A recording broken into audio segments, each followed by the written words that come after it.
You're listening to the Uplevel Your Online Business Show, where wealth is empowering, purpose is crucial, and high vibes are non-negotiable. And now, here's your host, certified business coach and practical woo strategist, Sarah J. Loureiro.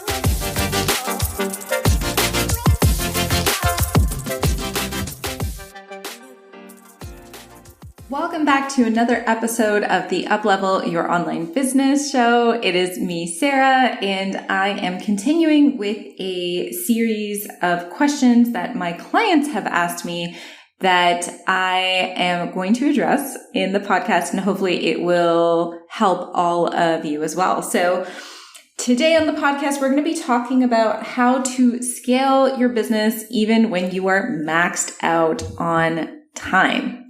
And this is such a timely question for me because I have not felt as overwhelmed and maxed out on time as I have in 2023. Yet in 2023, this is actually when I have created, I think I've even created more income this year in the first 6 months of this year than I did all of last year. So really amazing stuff. Scalability of your business online is incredible, but obviously you can only scale as much as your time and your investments allow you to. So I'm really excited to dig in on this. And I find that most of my clients or most of my community are kind of in the place where they understand that they need a VA. They need a virtual assistant. But when you're at the place where you're completely maxed out, and you cannot possibly handle more and you don't have any more time, but you want to scale, there's two things that you want to have in place. The first thing is you want to make sure that your offer suite is going to correlate with how much you want to scale. So as an example, if you're selling $2,000 one-to-one coaching programs and you want to scale to $500,000 in a year, that's not a scalable business model, right? Because you're going to max out on the amount of clients that you can take on per week. And as you max out that amount of clients per week, that's not going to translate into $500,000 in a year. You need a scalable offering. And a scalable offering could be a passive income product. It could be a group coaching model. There's so many different ways that you can create that. But the very first thing is understanding if you want to scale, even though your time doesn't allow it, you need to ask yourself, okay, well then what is the offering that I'm going to give people? What is the thing that people are going to pay me for so that I can scale to that amount? And you might be listening to this episode because you are in the midst of scaling your business. Maybe you've hit 6 figures or multiple 6 figures and you want to do more, but you don't know how to because you're maxed out. You might be listening to this episode and saying, well, I'm just a full-time mom and I have a 9-to-5 and then on the side of that, I'm a full-time mom. And I do have clients and I can run a business, but I don't know how I could possibly scale a business because I'm too busy. Or you can be like one of my clients who has or makes multiple 6 figures in her 9-to-5 and it's just a really, really demanding 9-to-5 and she can't possibly grow to 6 figures in her business just by being a solo entrepreneur or a solopreneur because she doesn't have enough time in the day. So this is for all of you who just don't feel like you have enough time in the day. The very first thing that we need to do is make sure that your offer translates to having a scalable business. You need to have a scalable offer. So if you're wanting to scale and you've already maxed out on your one-to-ones, you can't possibly scale with more one-to-ones, right? With more one-to-one clients or any type of one-to-one hours that you do in your business. The second thing that I want to say here is that you're only as good as your team. And so most of you who are listening to this probably only have like one team member, maybe two.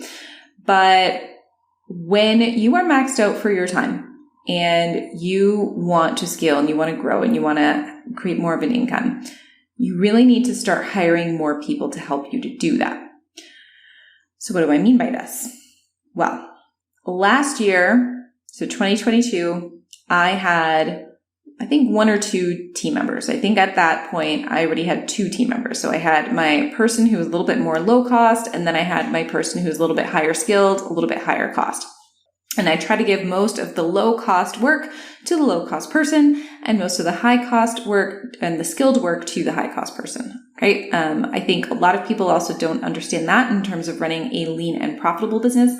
But that's basically what I have done up until this year. Now, this year, one of the reasons my income has been able to skyrocket, even though I am not working more, is because I am delegating more. So I'm actually finding different people for different areas of my business.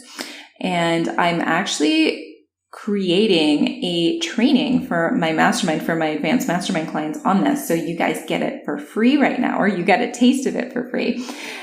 And it's all about creating the right structure with the right people in your business. So you have, or I have what I would call a general VA, low skilled type work. They can do things like updating your website, updating landing pages, creating email templates, doing a lot of copy paste work, farming lead generation, things like that.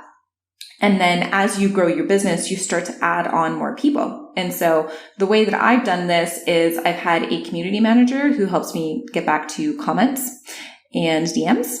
Then I have a social media manager who helps me repurpose and redistribute my content, edit reels, edit graphics for me. And then I have my closer. So I have a sales team, and they help by getting on sales calls and converting those sales calls into paying clients. And I'm very soon also going to be hiring an assistant coach. So that person is going to be helping me get back to clients, review client work, possibly even handle some of my group coaching with me as well. And then, of course, if you don't want to manage all those people, then you can also get an online business manager who's kind of like your integrator in your business, and they would manage all of those people for you as well. So it all depends on how much time freedom you want in exchange for maybe a little bit more of a loss of profit when you're looking at your team. But essentially what you want with the team is you want to be creating a team that has the skill sets needed for every little piece of your business. Because if you're going to want to be scaling and you don't have enough time for yourself and enough time to do that scalability, you need to start hiring people with those skill sets who are going to do just as good of a job as you, if not better, at specific components of your business. So you're no longer going it alone. You're no longer a solopreneur, and you are now going to be operating a business with multiple team members who are skilled in specific things and who are being placed in areas of your business where you know that they will thrive and excel. So someone who's very data oriented and very organized and highly, highly organized, but is very like shy and introverted, probably wouldn't be the best person to be a closer. Right? A closer needs to have personability. They need to have really strong relationship skills. They don't necessarily need to be highly organized. Whereas, let's say if you put a closer or someone who's really, really good at relationship building and you put them in like data analysis and understanding your reporting and your tracking sheets, that's probably not the most effective place to put them either. And so understanding who's going to go where in your business is so, so helpful to help you to scale when you're maxed out on time, especially if you are trying to scale into multiple 6 figures and even 7 figures. But even if you're a full-time dad or full-time mom who is working a 9-to-5 and you have a few coaching clients on the side, or if you have a few clients, but you can't even get to, let's say, the 6-figure mark, it's okay. This is why you have a business and a 9-to-5. Your 9-to-5 can help you to fund the business. So that's one of my biggest things is you're only as good as your team. And so if you want to scale your business, but you don't have enough hours in the day, you just need to duplicate yourself and your unique skill sets into other people who are going to also use those hours in the day. And so instead of you having 10 hours a week to work on your business, you know, have a team that works 30 hours a week in your business. Let's say, for example, you have another person who's working 20 hours, or you work 10 hours, but you have 3 other people or 4 other people who are working 100 hours a week in your business. Can you imagine how much more would get done when you have other people working 100 hours in your business per week? It's incredible, right? Think about the possibilities there. So that's how you would grow and scale with your team. Now, there are also other things that you'll probably want to consider if you feel like you are being maxed out on your time. And that is, what are your personal responsibilities that you absolutely must do, big priorities, and what are things that you're doing throughout your week that you don't actually have to be doing? And you could have easily said no to, but you didn't because you don't have boundaries. You don't have firm boundaries for yourself. And I'll give you an example. When I was thinking about starting my very first yoga and wellness coaching business, I was working a 9-to-5 and I was teaching yoga in Toronto. So I was teaching a few group yoga classes and I was volunteering at a nonprofit. And I knew that if I wanted to take my business to the next level and truly step into it and really dive into my teacher training and all of that kind of stuff, I knew I needed to give up the nonprofit volunteer work because it wasn't serving me anymore. And I needed to give that up in order to make space for more time for me to grow my online business. And it hurt. It really hurt me because I really felt like that nonprofit really needed me. They really enjoyed my level of responsibility within the organization. I took on a lot of responsibility. I took on a lot of roles, but I needed to step down and I put my foot down there and I left because it was more of a priority for me to focus on my business. Same thing happened when I was being invited to specific events, different, let's say, birthday parties, outings with friends, things like that. If I knew that they were not going to bring me joy, and if I knew that they weren't going to add in a really, really great way to my life, I started saying no to a lot of those things. I started saying no to a lot of events where I'd have to travel a really long time to get to because I knew that that travel time would be taking up time that I needed in order to grow my business.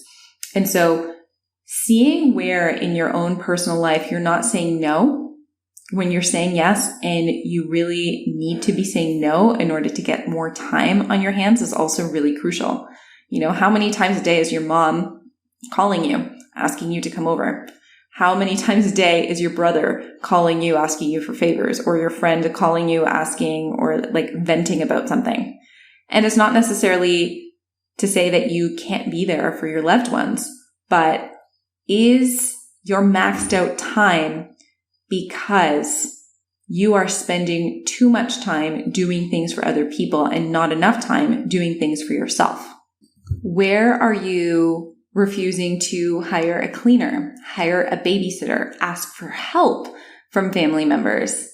And how is that depleting your time? These are also really important questions to ask yourself because you're never going to get more time in the day. Each one of us has those 24 hours. We need at least 8 of those hours to sleep. We can't possibly be working the rest of those hours because it's way too much.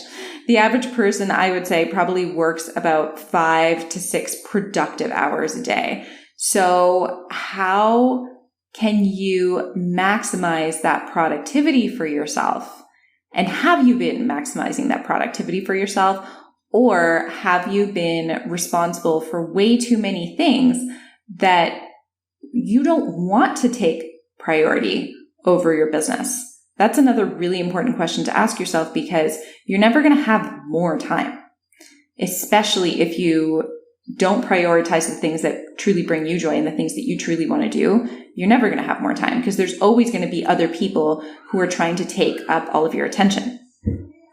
And then the last thing that I wanted to say here is utilize systems and processes in your business. And I cannot stress this enough. And this is why working with mentors and business coaches who have been at the level that you're trying to get to and have helped clients get to the level that you're trying to get to, is just so imperative. You want to have standard operating procedures for everything that you do in your business. You want to have systems for every step of your business. You want to have a system for content. You want to have a system for lead generation. You want to have a system for your email management. Whatever you do in your business, you want to create a system for it, create a unique process for it.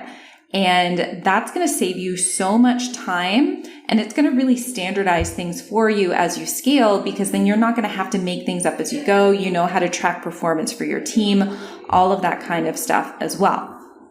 Hiring someone who's been at your level or has helped clients to get at your level is so imperative, because they can show you all of the shortcuts that you need. They can show you the best Facebook ads that you can put out there. They can show you all of the content hacks. They can show you how to work smarter and not harder. And I've seen this from personal experience. I have been the person who was making 6 figures, but working way too much. And then I hired a new coach, and then they showed me how to make multiple 6 figures working less hours. And it's really incredible when you start to work with people who've been there, who've walked the talk, and who are literally living the life that you want to live, working less hours, making more money. They're going to be the ones who show you exactly how to do it. That's obviously someone like me. I am now that person, which is really awesome. But hiring someone who you really relate to, who can show you those things, honestly, is just going to put you years ahead. Years. And I can say that from personal experience, from hiring so many incredible mentors who have helped me get to the next level in my business. So if you have scalability problems because you're being maxed out on time, it might also be because you're not working as efficiently as you could be.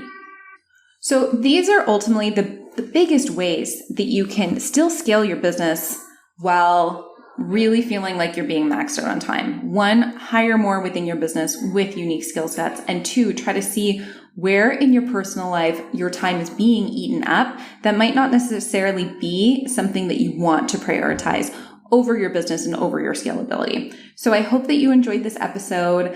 Let me know by giving a review, liking, and subscribing. It would mean the world to me. Thank you so much for listening, and I'll catch you next time. Thanks for listening to the Uplevel Your Online Business Show. If you enjoy our show and would like the show notes and free goodies about how to grow your online coaching business, head over to sarahjlorero.com for more information. We hope you'll tune in next time.